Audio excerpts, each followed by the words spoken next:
Hello guys, welcome to this video. In this video guys, si Peso House naman po ang ating sisilipin kung okay ba. So, papakita ko naman po sa inyo ngayon kung paano ko in-applyan itong si Peso House at tingnan na rin po natin kung ako ba ay approve kasi nakalimutan ko na po. Si Peso House, get cash safe and fast under LeapGen Lending Incorporated na mada-download po sa Google Play Store, and meron daw po siyang SEC registration number. Nasaan ang kanyang SEC registration number? Nandun sa baba. And nagluloko si Google Photos. Bakit nagluloko si Google Photos? Uy. Naka-off pala yung wifi. Meron nga daw po siyang SEC registration number, and kahit sino pwede pong i-copy ito. I-copy nyo na mismo sa Google Play Store sa about nya, about section, and then i-paste nyo po sa Check with SEC website, and then doon po ay makikita nyo po kung siya po ay until now nandun pa rin kasi minsan natatanggalan po sila ng license to operate. So anytime you can check it yourself guys sa Check SEC website. Released on June 23, 2024, updated on July 16, 2025. So as much as possible kasi guys, ang gusto kong isilipin ng mga apps po dito, na mga online lending apps, is yung mga bagong update po para ano po tayo updated, no? So sinilip ko na rin po ang kanyang app ratings, at bumabaha rin po siya sa 1 star. So ugaliin nyo rin pong sumilip sa mga app ratings nila sa Google Play Store bago po kayo mag-download or mag-apply, okay po? And manonood din po ugaliin din po manood ng mga app reviews po. So sinilip ko nga po ang kanyang SEC registration number sa Check with SEC, and nandun nga po siya, company name, LeapGen Lending Incorporated. LeapGen Lending Incorporated. So pagbukas mo ng app, ito ang bubungad sa'yo, Easy Loan, the financial app that fits your life. Bago ko pala binuksan yung app guys, syempre dinownload ko muna. And pagbukas mo ng app, yan ang bubungad sa'yo, Easy Loan, the financial app that fits your life. Talag lang ha.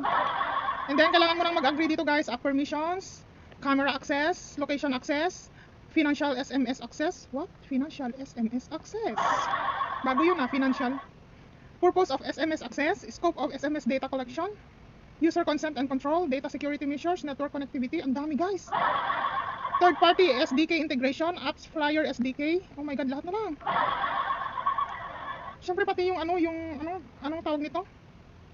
Basta lahat ng data sa gagamitin mong gadget guys, i-access nila. So again guys, every time I'm trying to English yun I'm trying to remind my viewers as always na kailangan po bago po kayo mag-download ng mga online lending apps or OLA is siguraduhin nyo pong malinis ang inyong gadget na gagamitin. Wala po dyan ang inyong mga digital banks, shopping online platforms account, digital wallets. And siguraduhin nyo rin po na wag nyo pong gagamitin sa mga online lending apps yung mga nakaregistered nyo pong email address and cellphone number sa mga GCash, Paymaya, digital wallets, and online shopping platforms like Lazada, Temu, and TikTok, Shopee, etc.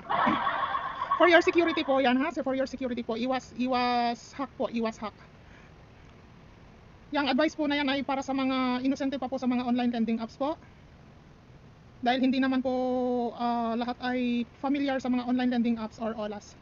So, allow Peso House to send and view SMS messages daw. Allow lang ng allow guys. Basta siguraduhin yung malinis ang inyong phone again.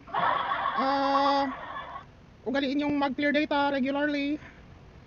Allow Peso House to access this device approximate location. Yan. Privacy policy, agree. And then, enter mo na yung gusto mong gamitin na cellphone number guys. And wait ka na sa OTP ni Peso House. And then, ang nagpadala ng OTP ay si Peso House. At meron daw siyang maximum borrowable 30,000 pesos. Maximum term 180 days, 0.05% day interest as low as. Apply now. Let's apply na natin guys. Itong una nating i-enter middle name, optional. Mandatory, last name, gender, date of birth, education, marital status, Facebook link, mandatory also guys kasi meron siyang asterisk. Basta may asterisk guys, mandatory mong ibigay yan. So facebook.com, okay na siguro yun. And gender, male or female. And then, email address. Again guys, huwag gagamitin dito yung email address na ginagamit mo sa GCash. And then, let's move on to the next. Work and residence info filling. Type, work info, type, industry, job experience, monthly income, pay frequency, monthly payday. Mandatory yan guys kasi meron siyang asterisk. Red asterisk. Red or maroon. Maroon yata yan maroon. And then, residence info, regions, province, detailed address. So ako guys is self-employed, retail lang yung available sa option ko. So marami naman siyang industry. marami kang pagpipilian na work work category. So ang monthly kung in-enter guys is 30 to 49,000. And then pagkatapos mong fill upan ang mga yan guys, ito na ang kanyang emergency contacts filling. Humihingi siya ng ilan to? Dalawa lang ba? Dalawa lang guys, dalawa lang ang contact reference na hinihingi niya. So madali lang discartehan yan. Kailangan naka-ready na po yung phone book nyo. Huwag nyo pong ibibigay yung contact number ng kaaway nyo. ID type, asterisk, mandatory. ID number, mandatory. Upload photo. Then, ito ang mga ID na tinatanggap niya guys. UMID, passport, SSS, PRC, TIN, Voters ID, PhilHealth ID, Postal ID, OFW ID, Pag-ibig, GSIS ID, National ID. So napakaraming pagpipilian guys. Yun naman ang maganda sa mga online lending apps, yung marami kang pagpipilian. Nakakadismaya yung mga online lending apps na very limited yung mga ID options nila. Hindi ko tuloy ma-applyan lahat. So ito na guys, pinicturan ko yung aking postal ID, and then na-detect naman niya ng tama yung yung ID info ko. So dito kasi guys is yes, na-detect niya ng tama yung ID info ko, and pwede naman siyang i-modify guys. Pwedeng i-delete yung iyong middle name. So account information identify filling. Card holder, fill in the bank card. We need the account number for your appropriation. Bakit card holder? Account type, account number. Nagbigay ba ako dito? Meron siya guys, GCash, Paymaya, GrabPay. So, nagbigay ba ako? Are you sure? Are you sure you want to give up 20,000? Hindi yata ako nagbigay. Yes guys, hindi ako nagbigay ng hindi ako nagbigay ng disbursement account guys, because nag-iingat po tayo na baka mamaya is mag-disburse sila na without your without your consent. Pero sandali lang guys, parang nagbigay ako. Ito na guys, nagbigay nga po ako ng GCash account. Nagbigay po ako ng GCash account, and then nag-antay ako, meron siyang countdown na 60 seconds yata ito.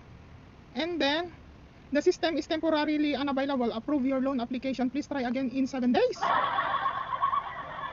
So yun guys, salbahe to. Ang tagal kong pinag-isipan kung magbibigay ako ng disbursement account. Nung nag-decide akong magbigay ng disbursement account, the system is temporarily unavailable to approve your loan application. Please try again in 7 days. The system is temporarily unavailable, unable